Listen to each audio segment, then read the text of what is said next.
الحمد لله وكفى وسلام على عباده الذين اصطفى أما بعد أعوذ بالله من الشيطان الرجيم بسم الله الرحمن الرحيم والله ولي المؤمنين سبحان ربك رب العزة عما يصفون وسلام على المرسلين والحمد لله رب العالمين اللهم صل على سيدنا محمد وعلى آل سيدنا محمد وبارک وسلم۔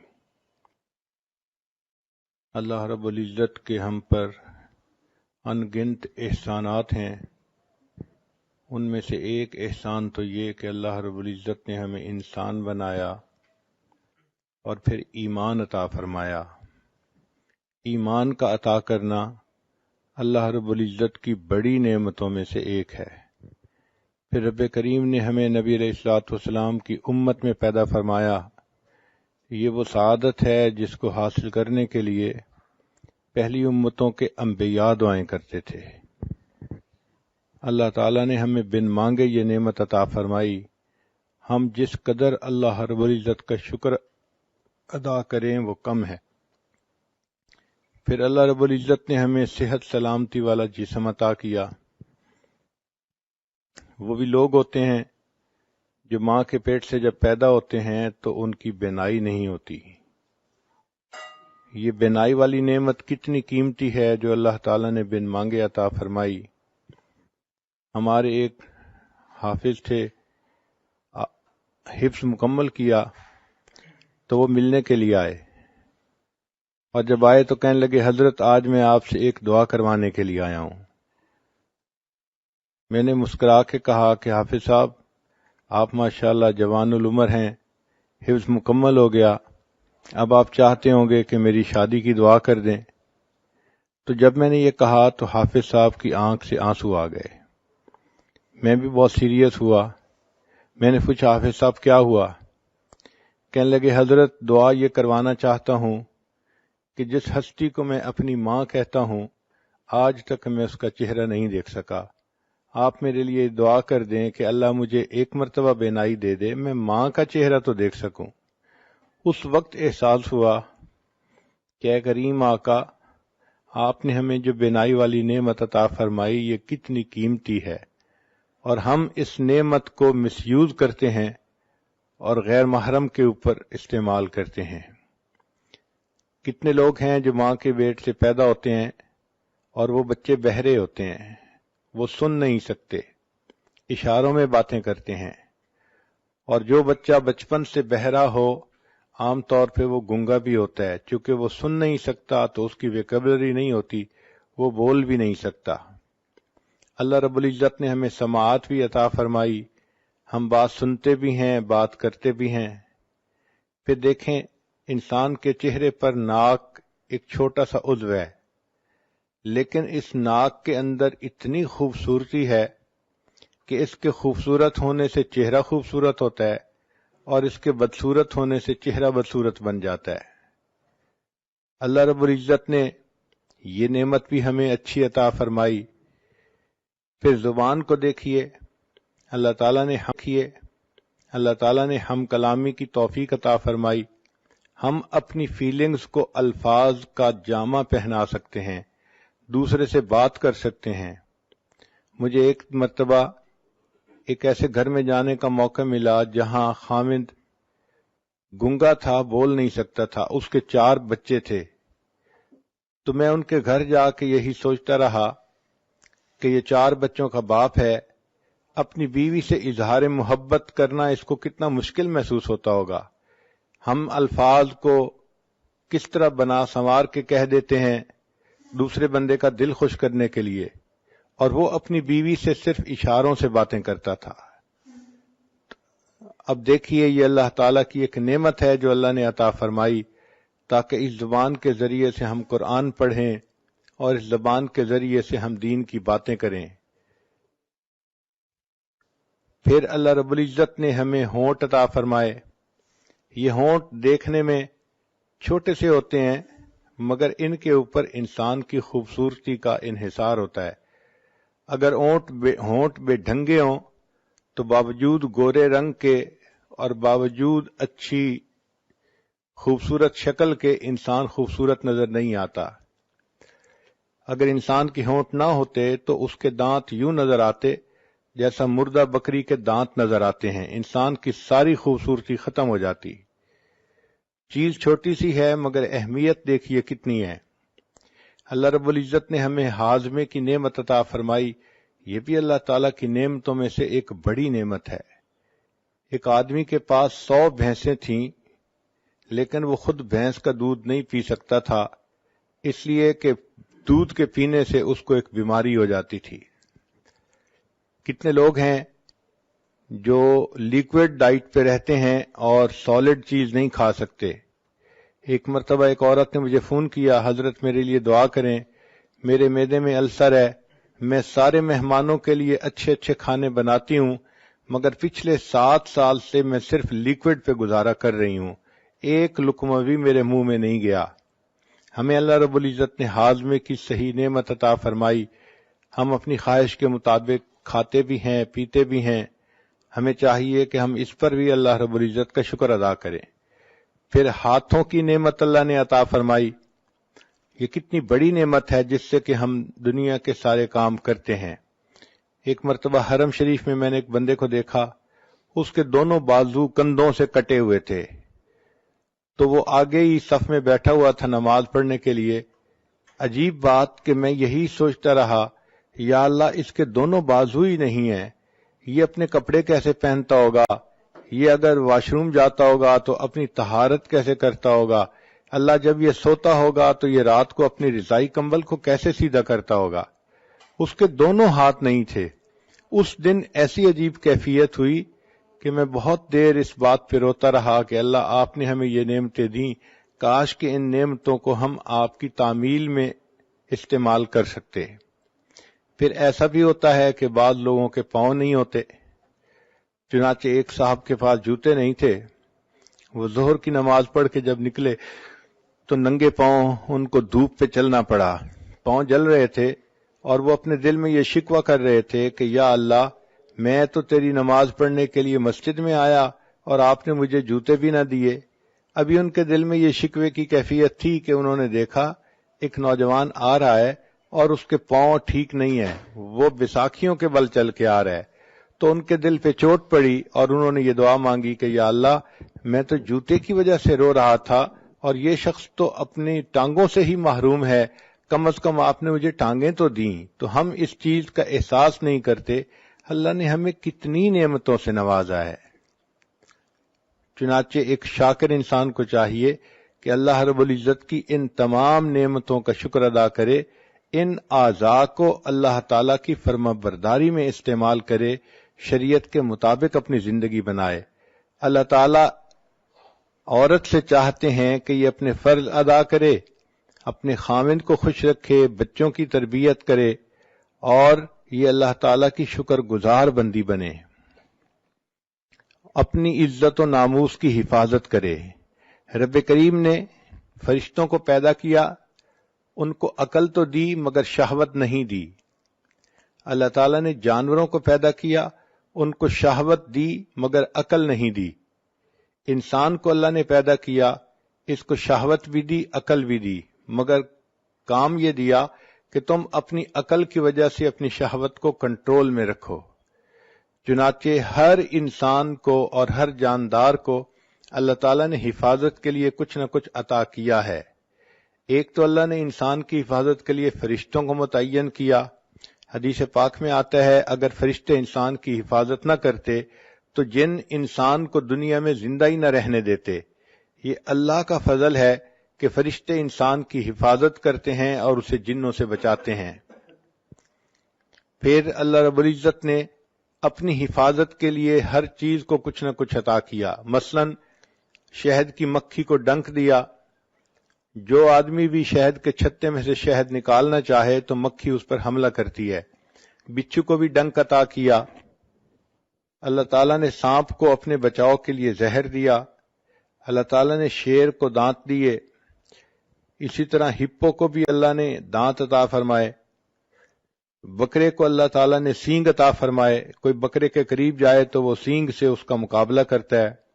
بعض جانوروں کو اللہ تعالیٰ نے دم عطا کی، ہاتھی کو اللہ تعالیٰ نے سونڈ عطا کی، اونٹ کو اللہ تعالیٰ نے پاؤں کی مضبوطی عطا کی۔ چنانچہ ہم نے ایک ڈاکومنٹری میں دیکھا کہ ایک جراف تھا، اس کے اوپر شیر حملہ کرنے کے لیے بھاگا تو اس جراف نے اپنی پچھلی دونوں ٹانگوں سے اس زور سے لات ماری کہ شیر کی کھوپڑی ٹوٹ گئی۔ تو اللہ تعالیٰ نے اپنی حفاظت کے لیے ہر چیز کو کچھ نہ کچھ دیا ہے۔ اسی طرح گدھے کے قریب جائیں تو وہ بھی لات مارتا ہے اپنی حفاظت کی خاطر۔ کسی کو اللہ تعالیٰ نے کانٹے عطا کیے، چنانچہ ایک جانور ہے جس کے جسم پر لمبے لمبے کانٹے ہوتے ہیں، اس کو کوئی بھی نقصان دینے والی چیز آئے تو وہ کانٹے اس طرح پھیلا لیتا ہے کہ کوئی اس کو نقصان پہنچا ہی نہیں سکتا۔ کچھوے کو اللہ تعالیٰ نے ایک ہڈی عطا کی جو اس کے پورے جسم کے اوپر ہوتی ہے، جب وہ خطرہ محسوس کرتا ہے تو اس ہڈی کے نیچے چھپ جاتا ہے۔ اللہ تعالیٰ نے مچھلی کو سیلانیت عطا فرمائی، چنانچہ مجھے آج بھی یاد ہے کہ 5ویں کلاس کا طالب علم تھا تو میرے بھائی مجھے ایک مرتبہ دریا پر لے گئے، وہاں لوگ مچھلی پکڑ رہے تھے تو میرا بھی جی چاہا کہ میں مچھلی پکڑوں۔ چنانچہ ایک صاحب نے مچھلی پکڑی، کافی مناسب بڑی تھی، تو اس نے کہا کہ اچھا تم اسے پکڑ لو۔ جب میں نے اسے ہاتھ میں پکڑا تو مچھلی ہلی اور پانی میں چلی گئی، مجھے پتہ بھی نہیں چلا۔ پتہ چلا کہ وہ اتنی سلیپری تھی کہ اس کو پکڑنے کے لیے ذرا ٹیکنیک چاہیے تھی، اور مجھے چونکہ پتہ نہیں تھا میں نے اسے نرمی سے پکڑا تو وہ ہاتھ سے نکل گئی۔ مچھلی کی طرح ہاتھ سے نکل جانا یہ ایک ضرب المثل بن گئی ہے۔ اسی طرح ایک مچھلی ایسی بھی ہے کہ جو اپنی حفاظت کے لیے بجلی کا جھٹکا مارتی ہے۔ ہم نے ایک ایکویریم میں دیکھا امریکہ میں کہ ایک ایسی مچھلی تھی کہ جب وہ ہلتی تھی تو 440 وولٹ کا کرنٹ پیدا ہوتا تھا۔ انہوں نے ایک بلب لگایا ہوا تھا تو وہ بلب جلتا تھا اور پتہ چلتا تھا کہ اس مچھلی کے ہلنے سے برقی رو پیدا ہو رہی ہے۔ ایک مچھلی کو اللہ تعالیٰ نے ڈنک والی دم عطا فرمائی، چنانچہ جو اس کے قریب آتا ہے اس کو وہ ڈنک لگاتی ہے اور بندہ مر جاتا ہے۔ اللہ تعالیٰ نے چوہے کو دن میں اور رات میں دیکھنے کے لیے نظر عطا فرمائی تاکہ یہ بلی سے ہر وقت بچ سکے۔ چھچھوندر، اس کو اللہ تعالیٰ نے بچنے کے لیے بدبو عطا کی، چنانچہ اس کے اندر بدبو اتنی ہوتی ہے کوئی اس کے قریب رہنا بھی پسوا۔ کہنے لگا جی کہ اس کی وجہ سے میرے ہاتھ گیلے ہو گئے، تو پتہ چلا کہ مینڈک کا یہ ٹرک ہے کہ جو کوئی بندہ اس کو پکڑتا ہے وہ پیشاب کر دیتا ہے اور بندہ اس کو پھر کنفیوز ہو کے چھوڑ دیتا ہے۔ تو ہر کسی کو اللہ نے اپنی حفاظت کے لیے کچھ نہ کچھ عطا کیا۔ عورت کو اللہ نے اپنی حفاظت کے لیے عقل عطا کی، چنانچہ عورت کو چاہیے کہ وہ اپنی عقل کی وجہ سے سوچے اور اپنی جان اور اپنی عزت آبرو کی حفاظت کرے۔ یہ عقل ایک ڈھال ہے جو انسان کی عزت آبرو کو بچا لیتی ہے۔ جو لڑکیاں عقل استعمال نہیں کرتی وہ بڑی جلدی غیر محرم بندوں کے سامنے شکار بن جاتی ہیں اور ان کا وکٹم بن جاتی ہیں۔ اللہ رب العزت نے عورت کو بہت خوبی دی ہے، کوئی مرد اس سے بات کرے اس کو بہت جلدی پتہ چلتا ہے کہ یہ کس اسٹیشن سے بول رہا ہے یا کس نیت سے بات کر رہا ہے۔ یہ سمجھ اور فہم عطا کرنے کا مقصد یہی تھا کہ چونکہ اس نے اپنی عزت و ناموس کی حفاظت کرنی تھی تو اللہ تعالیٰ نے اس کو اس معاملے میں بہت زیادہ فہیم بنایا کہ اس کو پتہ چل جاتا ہے کہ یہ غیر مرد مجھ سے کیا چاہتا ہے۔ اس لیے فرمایا کہ تم غیر مرد سے بات کرنے کا موقع پیش بھی آ جائے تو تم ذرا روکھے انداز میں بات کرو، آواز میں لوچ پیدا نہ کرو، ڈھیلی سریلی آواز بنا کے بات نہ کرو۔ فَيَطْمَعَ الَّذِي فِي قَلْبِهِ مَرَضٌ، ورنہ طمع کرے گا وہ بندہ جس کے دل کے اندر مرض ہوگی۔ آج کل یونیورسٹیوں کی بچیاں یونیورسٹی میں جاتی ہیں، سروں پہ دوپٹے بھی نہیں ہوتے، خوشبوئیں لگائی ہوتی ہیں اور کپڑے بھی ٹائٹ پہنے ہوتے ہیں، اور وہ یہ سمجھتی ہیں کہ اس طرح ہم دوسروں کو بہت خوبصورت نظر آتی ہیں، اور وہ یہ نہیں سمجھتی کہ اس طرح جو غیر محرم مرد ہیں وہ ہمارے بارے میں کتنی بری سوچ دل میں رکھتے ہیں اور ہیلے بہانے بنا بنا کے وہ عورتوں کو اپنے دام میں گرفتار کرتے ہیں۔ تو عقل انسان استعمال کرے تو اس کے ذریعے سے اپنی شہوت کو کنٹرول کر سکتا ہے۔ رب کریم نے انسان کو یہ نعمت عطا فرمائی تاکہ اس کی وجہ سے اس کی عزت و آبرو کی حفاظت رہے۔ لہذا اب کوئی مرد گناہ کی دعوت کس طرح سے دے، مسکرا مسکرا کے دے یا میسیجز لکھے یا باتیں کرے، تو ایسی کسی چیز کی طرف التفات ہی نہیں کرنا چاہیے۔ آرزوئیں خون ہوں یا حسرتیں پامال ہوں، اب تو اس دل کو تیرے قابل بنانا ہے مجھے۔ دعا مانگنی چاہیے کہ اللہ تعالی جان عزت آبرو کی حفاظت کرنے میں مدد فرمائے۔ ایک بات ذہن میں رکھ لیجئے کہ نفسانی خواہشات کو انسان جتنا پورا کرے یہ اتنا اور زیادہ بڑھتی ہیں۔ ان کو ختم کرنے کا ایک ہی طریقہ ہے کہ ان کو نظر انداز کریں اور ان کے ختم ہونے کی اللہ سے دعا مانگیں۔ جب اللہ سے دعا مانگیں گی تو اللہ تعالیٰ بچا لیں گے۔ اسی لیے حضرت یوسف علیہ السلام نے کہا تھا کہ اے پروردگار عالم، اگر آپ مجھے نہیں بچائیں گے تو میں اس گناہ میں گر جاؤں گا۔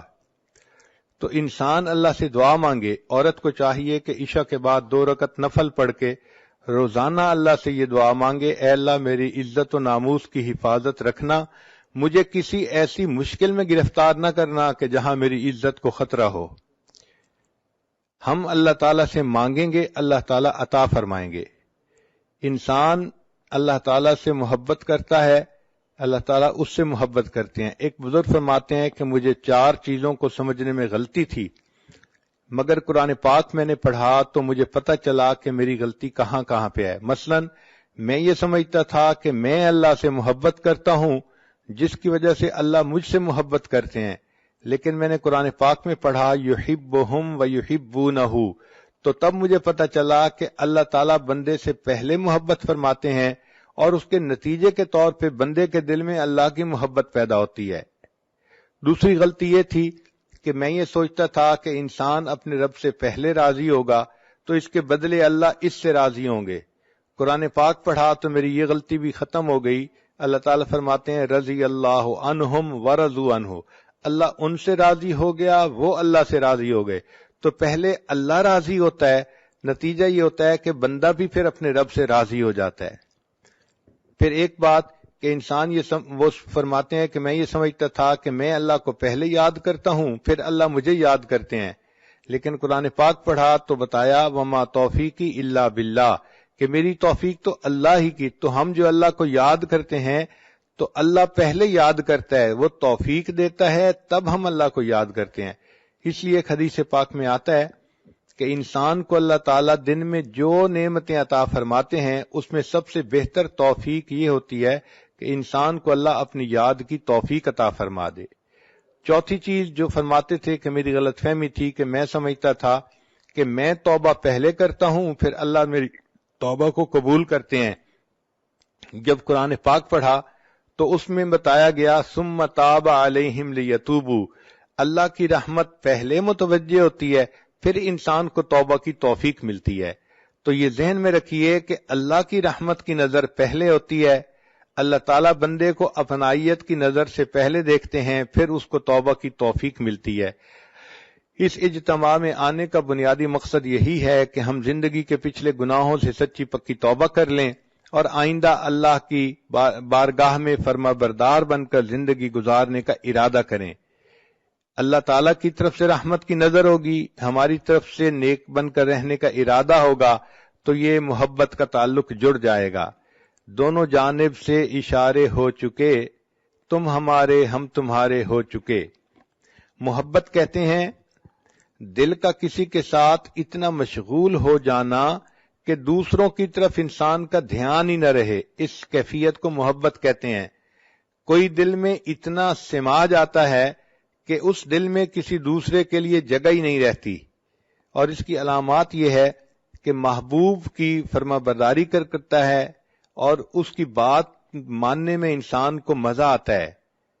ان المحب لما یحب مطیع، محب جس سے محبت کرتا ہے اس کا مطیع ہوتا ہے، اور پھر اس کی صفات کو انسان اپنا کر خوش ہوتا ہے۔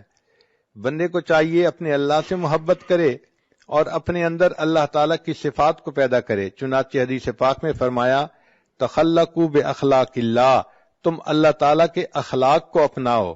اللہ تعالیٰ پردہ ڈالنے والے ہیں، تم بھی بندوں کے لیے پردہ ڈالنے والے بن کر رہو۔ اللہ تعالیٰ جلدی غلطیوں کو معاف فرما دیتے ہیں، تم بھی دوسروں کی غلطیوں کو جلدی معاف کرو۔ اللہ تعالیٰ رحیم و کریم ہے، تم بھی رحیم و کریم بن کر رہو، دوسروں کے لیے عفو درگزر کا معاملہ کرو۔ اللہ تعالیٰ حلیم ہے، تم بھی اپنے اندر حلم پیدا کرو۔ اور یہ بھی سوچئے کہ ہم اللہ سے محبت بعد میں کرتے ہیں، پہلے اللہ تعالیٰ ہم سے محبت کرتے ہیں۔ حدیث پاک میں ہے، حدیث قدسی، یا ابن آدم انی لک محب، اے آدم کے بیٹے میں تم سے محبت کرتا ہوں۔ تو اللہ تعالیٰ بندے سے محبت پہلے کرتے ہیں، پھر اس کے بعد بندے کو اللہ سے محبت کی توفیق نصیب ہوتی ہے۔ اللہ تعالیٰ اتنے احسانات کرتے ہیں بندے پر، ہمیں تو ان کا پتہ بھی نہیں چلتا کہ کیسے ہیں، پھر اس کے بعد بندے کو اللہ سے محبت کی توفیق نصیب ہوتی ہے۔ اللہ تعالیٰ اتنے احسانات کرتے ہیں بندے پر، ہمیں تو ان کا پتہ بھی نہیں چلتا کہ کیسے کیسے احسانات ہیں۔ مثال کے طور پہ اللہ تعالیٰ بندے کے رازق ہیں، تو اللہ تعالیٰ وقت کے ساتھ ساتھ بندے کے رزق کے دروازے بڑھاتے چلے جاتے ہیں۔ ایک علمی نکتہ ہے، بچیاں اس پوائنٹ کو نوٹ کریں کہ دیکھیں جب بچہ اس دنیا میں پیدا ہونا ہوتا ہے تو ماں کے پیٹ میں اس کے رزق کا ایک دروازہ ہوتا ہے، وہ ایک تعلق جو ماں کے جسم کے ساتھ بچے کے جسم کا ہے، وہ ایک آنت ہوتی ہے جس کے ذریعے سے خون اس بچے کو مل رہا ہوتا ہے، غذا مل رہی ہوتی ہے، اور بچہ اسی کے ذریعے سے ماں کے پیٹ میں پل رہا ہوتا ہے۔ تو گویا ماں کے پیٹ میں انسان کے لیے رزق کا ایک دروازہ تھا، پھر جب وہ بچہ اس دنیا میں پیدا ہو گیا، اب اللہ تعالیٰ نے دو دروازے بنا دیے، ماں کے سینے میں دو پستان بنا دیے۔ پہلے ایک جگہ سے رزق ملتا تھا، اب دو جگہ سے رزق ملنا شروع ہو گیا اس دنیا میں آنے کے بعد۔ پھر بچہ تھا، ماں کا دودھ پیتا تھا، جب بچہ بڑا ہو گیا اور ماں کے دودھ کے علاوہ اب باقی چیزیں کھانے لگ گیا، اللہ تعالیٰ نے اس کے لیے رزق کے چار دروازے کھول دیے۔ ایک دروازہ لحمیات کا یعنی گوشت کا، ایک اجناس کا یعنی گندم روٹی چاول وغیرہ کا، اور ایک مشروبات کا کہ اللہ تعالیٰ نے انسان کے لیے وہ بھی اسرا، اور ایک ثمرات کا یعنی پھلوں کا۔ تو یہ چار طرح کا رزق انسان کو جوانی میں ملتا ہے۔ ماں کے پیٹ میں ایک راستہ تھا، جب پیدا ہوا اور بچہ تھا تو سینے سے دو راستے بن گئے، پھر جب بڑا ہوا تو اللہ نے چار راستے بنا دیے۔ اور اگر یہ نیکی کی زندگی گزار کے اس دنیا سے جائے گا تو جنت کے 8 دروازے کھلیں گے، یعنی 8 راستے رزق کے جنت میں اس کو مل جائیں گے۔ تو دیکھیے وقت کے ساتھ ساتھ اللہ تعالیٰ کس قدر اپنی نعمتیں اس بندے پر بڑھاتے چلے جاتے ہیں۔ بندے کو چاہیے کہ اپنے اللہ کا فرما بردار بن کر زندگی گزارے۔ اللہ تعالیٰ بہت رحیم و کریم ہے، وہ بندے کو اپنی نعمتوں میں خوش دیکھنا چاہتے ہیں، اپنے بندے کو محروم دیکھنا پسند نہیں کرتے۔ امام غزالی رحمۃ اللہ علیہ نے لکھا ہے کہ جب بندہ کوئی گناہ کرتا ہے تو اللہ تعالیٰ کی زمین چیختی ہے اور پکارتی ہے کہ اے اللہ اگر آپ مجھے اجازت دیں تو میں اس بندے کو نگل جاؤں۔ اللہ تعالیٰ فرماتے ہیں اگر تم نے میرے بندے کو پیدا کیا ہے تو تم اس کو پکڑ لو، اور اگر میں نے پیدا کیا ہے تو میرے اور اس بندے کے درمیان دخل مت دو۔ ان اتانی نہارن قبلتہ، اگر یہ بندہ دن میں میرے پاس توبہ کے لیے آئے گا میں اس کو قبول کر لوں گا، وَإِنْ أَتَانِي لَيْلًا قَبِلْتُهُ، اور اگر یہ میرے پاس رات میں آئے گا توبہ کرنے تب بھی میں قبول کر لوں گا۔ لَوَجَدُ اللَّهَ تَوَّابًا رَحِيمًا، یہ اپنے رب کو تواب اور رحیم پائے گا۔ تو اللہ تعالیٰ بندے کو عذاب دینا پسند نہیں فرماتے، صرف اس وقت عذاب دیتے ہیں جب بندہ سرکشی کرتا ہے۔ قرآن مجید میں اللہ تعالیٰ فرماتے ہیں بلا من کسب سیئۃ واحاطت بہ خطیئتہ فاولئک اصحاب النار، جس کسی نے گناہ کیا اور اس کی خطاؤں نے اس کا احاطہ کر لیا۔ اس کا مطلب یہ ہے کہ چھوٹی موٹی غلطی پہ اللہ تعالیٰ بندے کو رسوا نہیں کرتے، جب بندہ غلطیوں میں گھیر جاتا ہے اور 24 گھنٹے وہ غلطیوں ہی کے جو ہے نا اعمال کرتا رہتا ہے، اللہ فرماتے ہیں فَأُولَئِكَ أَصْحَابُ النَّارِ، یہ ہیں آگ میں جلنے والے لوگ۔ چنانچہ ہمیں چاہیے کہ ہم دنیا میں اپنے گناہوں کی اللہ تعالیٰ سے معافی مانگ لیں. قیامت کا دن ایسا دن ہوگا کہ جب ماں بھی کوئی ایک نیکی نہیں دے گی. ایک حدیث پاک ذرا توجہ کے ساتھ سنیے. قیامت کے دن ایک بندہ ہوگا جس کو اللہ کے سامنے پیش کیا جائے گا اور اس کے نام اعمال میں نیکیاں بھی ہوں گی، گناہ بھی ہوں گے، مگر اس کی ایک نیکی کم ہوگی، ایک گناہ زیادہ ہوگا. رب کریم فرمائیں گے اے میرے بندے، اگر تیرے پاس ایک نیکی اور ہوتی تو تیری نیکیاں اور گناہ برابر ہو جاتے، پھر میں اپنی رحمت سے تمہیں جنت بھیج دیتا. اب چونکہ تمہاری ایک نیکی کم ہے لہذا تم ایک نیکی کہیں سے لے کر آؤ. وہ نوجوان بڑے خوشی خوشی اپنے ماں باپ کی طرف جائے گا، اپنی ماں سے نیکی مانگے گا. ماں کہے گی کہ نہیں، میں نیکی ایک بھی نہیں دے سکتی. وہ بچہ کہے گا کہ دیکھیں میں جہنم میں چلا جاؤں گا، میرے اوپر رحم کھائیے، اور آپ کے پاس تو نیکیاں زیادہ ہیں. ماں کہے گی اگرچہ نیکیاں زیادہ ہیں لیکن میں تمہیں اس وقت ایک نیکی بھی نہیں دے سکتی. پھر وہ بندہ اپنی بیوی سے نیکی مانگے گا، بیوی بھی انکار کر دے گی. پھر اپنے بھائی سے مانگے گا، وہ بھی انکار کر دے گا. یوم یفر المرء من اخیہ و امہ و ابی و صاحبتہ و بنی، بیٹا بھی انکار کر دے گا. جب سب لوگ انکار کر دیں گے تو وہ بڑا ہی مایوس ہوگا کہ اتنے میرے لوڈ ون تھے اور آج ان کے پاس نیکیاں زیادہ بھی ہیں، یہ مجھے ایک نیکی دینے کے لیے تیار نہیں ہے. اتنے میں اس کو ایک بندہ ملے گا، وہ پوچھے گا تم کیوں رو رہے ہو؟ یہ کہے گا ایک نیکی کم ہے اس وجہ سے میں رو رہا ہوں اور مجھے کوئی نہیں دے رہا. وہ کہے گا اچھا مجھ سے ایک نیکی لے لو.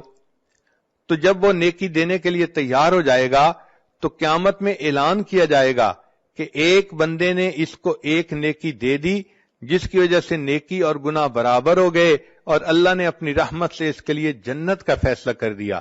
جب یہ اعلان ہوگا اللہ تعالیٰ پوچھیں گے اے جبریل یہ کیا معاملہ ہے، کیسا اعلان ہے؟ جبریل علیہ السلام کہیں گے اللہ آپ کے ایک بندے نے اپنی ایک نیکی دوسرے کو دے دی. اللہ تعالیٰ اس نیکی دینے والے کو بلائیں گے اور فرمائیں گے کہ تو کیسا سخی ہے کہ آج کے دن تو نیکی دوسرے کو دے رہا ہے. وہ کہے گا یا اللہ میرے نام اعمال میں ایک ہی نیکی تھی اور کوئی تھا ہی نہیں، اور میں نے تو جہنم جانا ہی تھا، میں نے سوچا میں تو جا ہی رہا ہوں، چلو میری نیکی دینے سے یہ بچ جاتا ہے تو میں اس کو بچا لوں.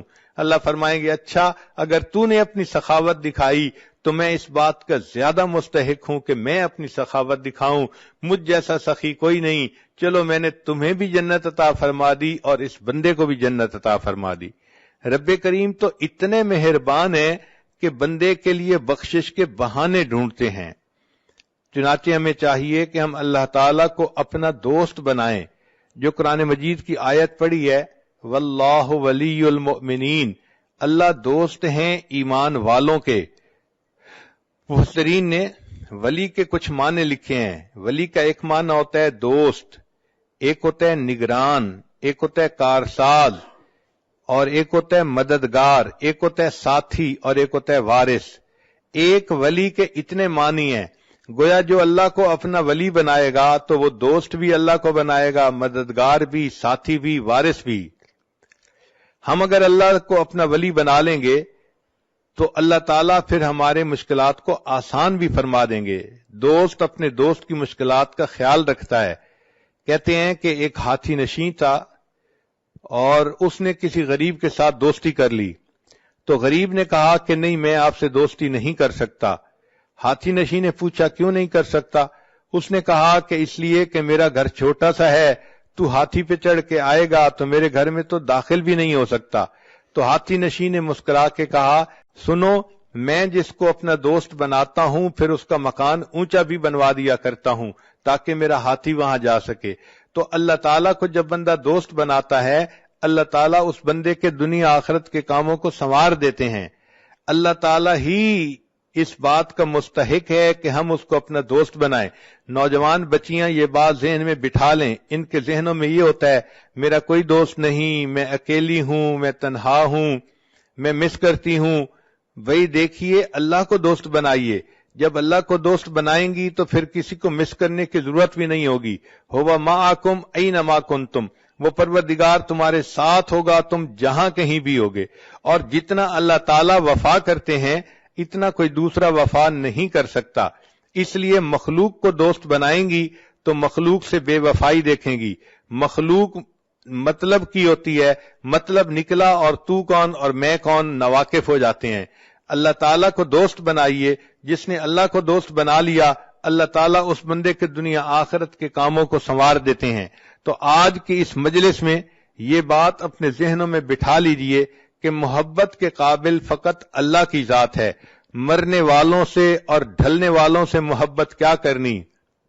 عشق با مردہ نباشد پائیدار، عشق را با حی و با قیوم دار. مولانا روم رحمت اللہ فرماتے ہیں کہ مرنے والوں سے اور ڈھلنے والوں سے کیا محبت کرنی. اگر کرنی ہی ہے تو محبت اس سے کرو جو حی و قیوم ہے، ہمیشہ زندہ رہنے والا اور باقی رہنے والا ہے. تو انسان اگر اللہ سے تعلق جوڑتا ہے تو اللہ تعالیٰ اس بندے کے ساتھ نبھا کے دکھاتے ہیں. تو ہم اللہ کو اپنا دوست بنائیں. چنانچہ حضرت موسیٰ علیہ السلام کے پاس بنی اسرائیل کے لوگ آئے. اے اللہ کے نبی علیہ السلام، بڑا عرصہ ہوا بارش نہیں ہوئی، پانی کی قلت ہے اور جانور بھی پریشان ہیں، انسان بھی پریشان ہے، آپ دعا کیجئے. حضرت موسیٰ علیہ السلام نے فرما دیا کہ اچھا، ساری قوم کے لوگ باہر ویرانے میں آئیں اور میں دعا کرواؤں گا. چنانچہ حدیث پاک میں آتا ہے کہ 70,000 لوگ اکٹھے ہوئے. حضرت موسیٰ علیہ السلام نے خوب دعا مانگی، اللہ تعالیٰ سے گڑ گڑا کے فریاد کی، مگر بارش کے کوئی آثار نہیں تھے. جب کافی دیر دعا کرنے کے بعد بھی بارش نہ ہوئی تو موسیٰ علیہ السلام نے پوچھا، اے اللہ، آپ کا ایک نبی آپ سے اپنی امت کے ساتھ مل کے دعا کر رہا ہے اور آپ کی طرف سے قبولیت کے آثار ظاہر نہیں ہو رہے. رب کریم نے فرمایا کہ اس قوم کے اندر ایک بندہ ہے جو 40 سال سے میرے ساتھ لڑائی کر رہا ہے گناہ کے ذریعے سے، یعنی وہ گناہ کر کے میرے ساتھ گویا لڑائی میں لگا ہوا ہے اور اس کی وجہ سے میں بارش نہیں برسانا چاہتا. تو حضرت موسیٰ علیہ السلام کو اس بات پہ بڑا تعجب ہوا. انہوں نے اعلان کیا، اے لوگو، تمہارے اندر ایک ایسا بندہ ہے کہ جو 40 سال سے ایک گناہ میں مبتلا ہے اور اللہ تعالیٰ اتنے ناراض ہیں کہ اس کی موجودگی میں بارش نہیں دینا چاہتے.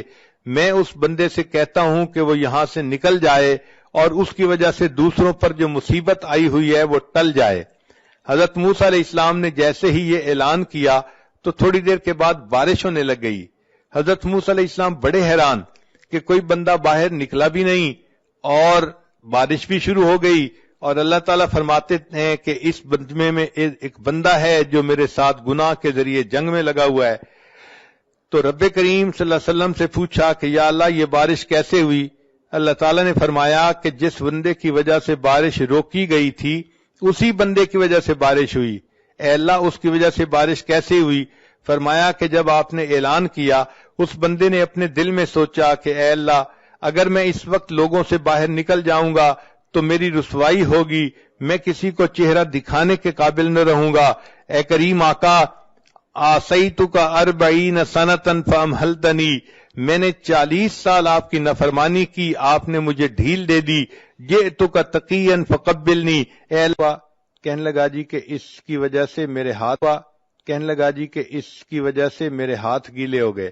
تو پتہ چلا کہ مینڈک کہنے لگا جی کہ اس کی وجہ سے میرے ہاتھ کہنے لگا جی کہ اس کی وجہ کہنے لگا جی کہ اس کی وجہ سے میرے ہاتھ کہنے لگا جی کہ اس کی وجہ سے میرے ہاتھ کہنے لگا جی کہ اس کی وجہ کہنے لگا جی کہ اس کی وجہ سے میرے کہنے لگا جی کہ اس کی وجہ کہنے لگا جی کہ اس کی وجہ سے میرے ہاتھ کہنے لگا جی کہ اس کی وجہ سے میرے ہاتھ گیلے ہو گئے.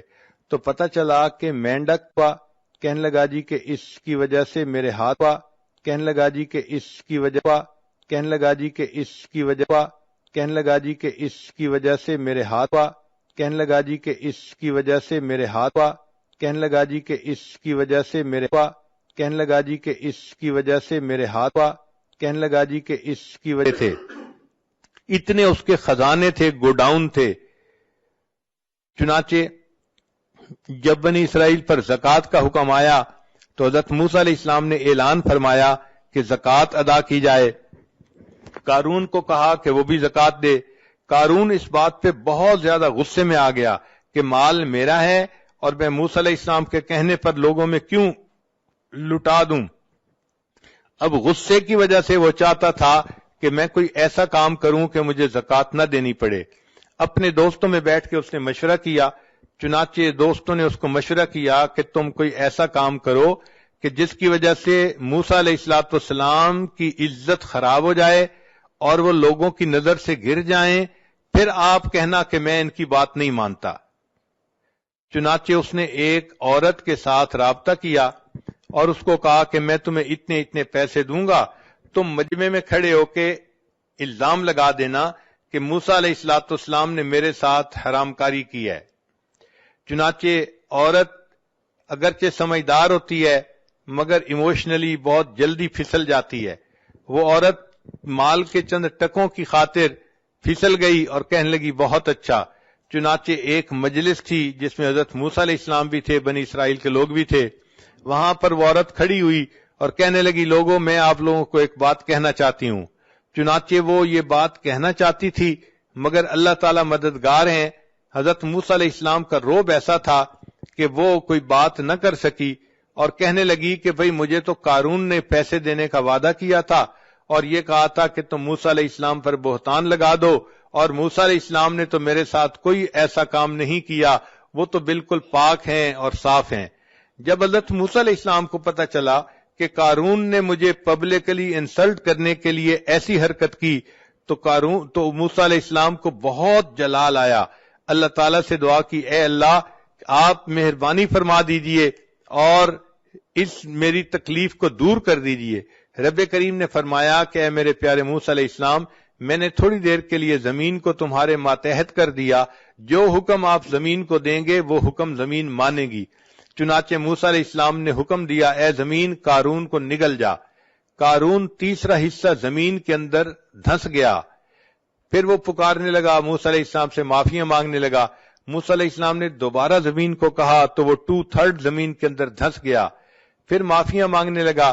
حضرت موسیٰ علیہ السلام اتنے جلال میں تھے، تیسری مرتبہ حکم دیا اے زمین اس کو نگل جا. چنانچہ قارون کو زمین نگل گئی اور قارون زمین میں دھنستا چلا جائے گا.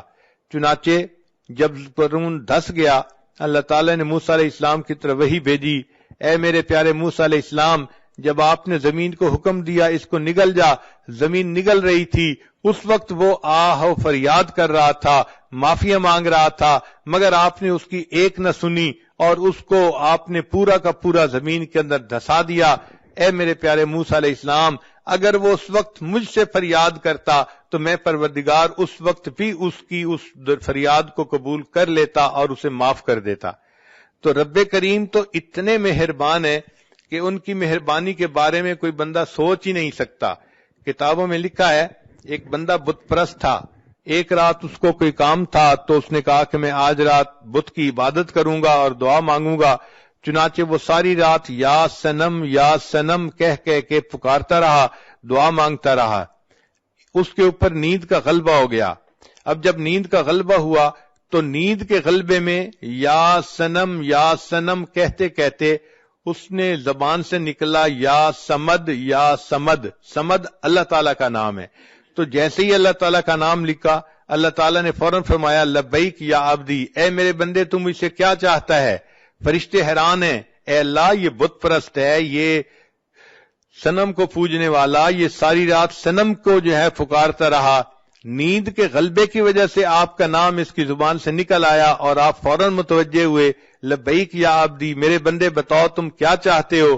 اللہ تعالیٰ نے فرشتوں کو فرمایا کہ فرشتوں اس بندے نے بت کی پرستش کی، ساری رات بت کو پکارتا رہا اور بت نے کوئی جواب نہ دیا. اگرچہ میرا نام غفلت کی حالت میں اس کے منہ سے نکلا، اگر میں بھی جواب نہ دیتا پھر مجھ میں اور بت میں کیا فرق رہتا؟ تو رب کریم اگر اتنے مہربان ہے کہ ایک بت پرست غفلت کی حالت میں یا سمد کہہ دیتا ہے، اللہ اس کو بھی پکار کا جواب دیتے ہیں، تو اگر وہ عورت جو اللہ سے محبت کرتی ہے، اللہ کی وجہ سے اپنی عزت و آبرو کی حفاظت کرتی ہے، اللہ کے محبوب صلی اللہ علیہ وسلم کی ایک ایک سنت پر محبت سے عمل کرتی ہے، ایسی نیک پاک لڑکی اگر تہجد کے وقت میں اللہ کے سامنے ہاتھ اٹھائے گی اور دعا مانگے گی، اللہ تعالیٰ اس کی دعاؤں کو کیوں نہیں قبول فرمائیں گے؟ اگر فرق ہے تو ہماری طرف سے ہے. عورت کو چاہیے کہ وہ اللہ کو اپنا وکیل بنائے، اللہ کو اپنا نصیر بنائے، اللہ کو اپنا ولی بنائے. حسبنا اللہ و نعم الوکیل نعم المولا و نعم النصیر۔ ایک تجربے کی بات یہ ہے کہ عام لڑکیاں اپنے خامند کو خوش کرنے کے لیے جتنے جتن کاٹتی ہیں، ہمارا یہ تجربہ ہے کہ اگر وہ اللہ کو منانے کے لیے اس سے آدھی بھی کوشش کر لیں تو اللہ تعالیٰ ان کو اپنا ولی بنا لے، ان کو اللہ تعالیٰ اپنی مقبول بندیوں میں شامل فرما لے۔ چنانچہ یک گیر محکم بگیر، ایک کو پکڑو اور مضبوطی سے پکڑو۔ آج دل میں عورتیں یہ فیصلہ کر لیں کہ ہم نے آج سے اپنے اللہ کو جو ہے اس کے در کو پکڑ لیا، اب ہم نیک بن کر رہیں گی، اللہ کو راضی کریں گی۔ دل و من لئی تیری بن گئی، اے اللہ میں نے دل سے یہ مان لیا کہ میں تیری بن گئی، چونکہ میں نے دنیا کی بے وفائیوں کو دیکھ لیا، دنیا والوں کی بے وفائیوں کو دیکھ لیا، اب میں صرف آپ ہی کی طرف رجوع کرتی ہوں۔ میرے آقا آپ ہی ہیں، میرے مالک، میرے خالق، میرے رازق آپ ہی ہیں، میں آپ ہی سے محبت کرتی ہوں اور اپنی ہر مصیبت میں آپ ہی کو مدد کے لیے پکارتی ہوں۔ جب ایک اللہ سے تعلق جوڑیں گی پھر دیکھنا کہ اللہ تعالیٰ کیسے کیسے اپنے بندوں سے نبھاتے ہیں اور ان کے لیے معاملات کو سیدھا کر دیتے ہیں۔ قرآن مجید میں ایک جگہ تذکرہ ہے کہ فرعون کی بیوی تھی آسیہ بنت مزاحم۔ ایک مرتبہ فرعون کو پتہ چلا کہ یہ موسیٰ علیہ السلام پر ایمان لے آئی تو وہ بہت خفا ہوا اور اس نے اپنی بیوی کو اپنے گھر سے نکال دیا۔ اب بیوی کو گھر سے نکال دینا یہ کوئی چھوٹی سزا نہیں ہوتی، اس عورت کی تو ایک دفعہ زندگی ہی تاریک ہو جاتی ہے۔ تو جب وہ اس کو ذلیل و رسوا کر کے گھر سے نکال رہا تھا تو اس وقت بی بی آسیہ نے اللہ سے یہ دعا مانگی، رب ابن لی عندک بیتا فی الجنہ، اے اللہ یہ فرعون تو مجھے اپنے گھر سے دھکے دے رہا ہے اور نکال رہا ہے اور میں بے گھر ہو رہی ہوں، اے اللہ اب اس کے بدلے تو مجھے جنت میں گھر عطا فرما دینا، رب ابن لی عندک بیتا فی الجنہ۔ تو جب اس نے یہ دعا مانگی اللہ تعالیٰ نے دعا کو بھی قبول کر لیا اور اس کا تذکرہ قرآن مجید میں بھی کر دیا۔ آج بھی عورتیں یہ آیات پڑھتی ہیں قرآن پاک میں کہ ایک بندی نے دعا مانگی تھی، اللہ نے اس کو اس کے بدلے جنت میں گھر کا وعدہ فرما دیا تھا۔ تو دیکھیں اللہ تعالیٰ اپنی بندیوں کی فریادوں کو کیسے سنتے ہیں اور اس کو کیسے پورا کرتے ہیں۔ ایک اور خاتون تھی جو نبی علیہ السلام کی صحابیہ تھی، ان کا نام تھا خولہ بنت ثعلبہ۔ یہ بڑھاپے کی عمر کو پہنچ گئی تھیں اور بڑھاپے کی عمر میں مرد جو ہے وہ بہت غصے میں جلدی آ جاتا ہے اور بات بات پہ غصہ کرتا ہے، حتیٰ کہ ہوا کو بھی گالیاں نکالتا ہے۔ چنانچہ کوئی بات ہوئی تو خامد نے غصے میں اس کو کہہ دیا کہ تم میرے لیے اس طرح ہے جیسے میری ماں ہوتی ہے۔ اب اس زمانے میں جب کسی کو یہ الفاظ کہہ دیے جاتے تھے تو عورت حرام ہو جاتی تھی اپنے خامد پر ان الفاظ کے کہنے سے۔ چنانچہ جب اس نے یہ الفاظ کہہ دیے تو خولہ بنت ثعلبہ پریشان ہو گئی کہ میرے خامد نے تو مجھے طلاق دے دی۔ اس نے سوچا چلو میں جاتی ہوں اور جا کر ہائی کورٹ میں اپیل کرتی ہوں۔ وہ نبی علیہ السلام کی خدمت میں حاضر ہوئی اور عرض کیا کہ اے اللہ کے حبیب صلی اللہ علیہ وسلم، میں اپنے خامد سے محبت کرتی ہوں، خامد مجھ سے محبت کرتا ہے، پتہ نہیں اس کو کیا ہوا، غصے میں آ کے اس نے مجھے یہ کہہ دیا کہ تو میرے لیے میری ماں کی مانند ہے، تو اب بتائیں کہ کیا میں اس کے لیے حرام ہو چکی ہوں یا نہیں؟ نبی علیہ السلام نے فرمایا کہ ہاں، جو اوپر توریت کے احکام آ رہے ہیں ان کے حساب سے تم اس پر حرام ہو چکی ہو۔ وہ چاہتی تھی کہ نبی علیہ السلام اس کو ویو آف کر دیں اور بتا دیں کہ نہیں تم حرام نہیں ہوئی۔ اس نے دوبارہ کہا اے اللہ کے حبیب صلی اللہ علیہ وسلم، اب میں بوڑھی ہو گئی ہوں، اگر وہ مجھے طلاق دے گا تو کوئی بندہ مجھ سے شادی کرنا بھی پسند نہیں کرے گا، اور پھر میرے بچے ہیں، میں ان بچوں کو کہاں لے کے جاؤں گی؟ اگر خامد کے پاس چھوڑوں تو بچے بگڑ جائیں گے، اپنے پاس رکھوں تو میں بچوں کو سپورٹ نہیں کر سکتی۔ اے اللہ کے حبیب صلی اللہ علیہ وسلم، میرا کیا بنے گا، میں کیسے زندگی گزاروں گی؟ اس نے جب 2-3 دفعہ انسسٹ کیا تو اللہ کے حبیب صلی اللہ علیہ وسلم نے اسے صاف کہہ دیا کہ اب تم اپنے خامد کے لیے حرام ہو چکی ہو، اس لیے اب تم اس کے ساتھ دوبارہ نہیں جڑ سکتی۔ جب نبی علیہ السلام نے بھی جواب دے دیا، اس وقت خولہ بنت ثعلبہ نے دل میں سوچا کہ ہائی کورٹ کا فیصلہ بھی میرے خلاف آ گیا ہے، اب مجھے سپریم کورٹ کی طرف رجوع کرنا پڑے گا۔ لہذا وہیں صحن میں کھڑے کھڑے عائشہ صدیقہ عنہا فرماتی ہیں اس نے اللہ کو پکارنا شروع کر دیا، اے پروردگار میں بوڑھی ہوں، نہ میرے پاس جوانی رہی نہ حسن رہا، کوئی مجھ سے شادی کرنے والا نہیں، اگر اس نے مجھے طلاق دے دی، میرے چھوٹے چھوٹے بچے ہیں، اے اللہ ان بچوں کو کون سپورٹ کرے گا، اور اگر وہ بچے میں اس کو دے دوں تو بچے بگڑ جائیں گے، ان کو ماں کی محبت نہیں ملے گی، اے اللہ میں اپنا غم کس کو بیان کروں، تو میری مدد فرما۔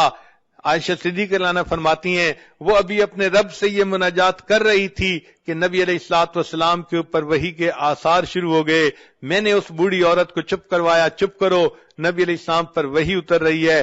وہ تھوڑی دیر چپ ہوئی، نبی علیہ الصلوۃ والسلام نے فرمایا، اللہ نے قرآن جو ہے نا وہ اتار دیا، فرمایا قد سمع اللہ قول التی تجادلک فی زوجہا وتشتکی الی اللہ، اللہ نے اس بڑھیا کی فریاد کو سن لیا، وہ اپنے اللہ کو پکار رہی تھی۔ سوچنے کی بات ہے، عورت اگر اللہ سے اپنا دل لگاتی ہے اور ایسے مشکل وقت میں اللہ کو پکارتی ہے، اللہ اتنے کریم ہیں، اس کی پکار کو بھی سنتے ہیں اور قرآن پاک کا اس کو حصہ بھی بنا دیتے ہیں۔ لہذا عورتوں کو یہ بات اچھی طرح دل میں بٹھا لینی چاہیے کہ ہماری محبت فقط اللہ کے لیے مخصوص ہے اور ہمارا کارساز فقط اللہ ہے۔ ہم دنیا میں کسی کی مدد نہیں چاہتے، ہم دنیا میں کسی غیر کی طرف قدم نہیں بڑھانا چاہتے، ہم اللہ ہی سے مانگتے ہیں۔ اللہ تعالیٰ مہربانی فرمائیں گے، دنیا میں بھی قدم قدم پر بندے کی حفاظت فرمائیں گے اور آخرت کی نعمتیں بھی بندے کو عطا فرمائیں گے۔ وآخر دعوانا ان الحمد للہ رب العالمین۔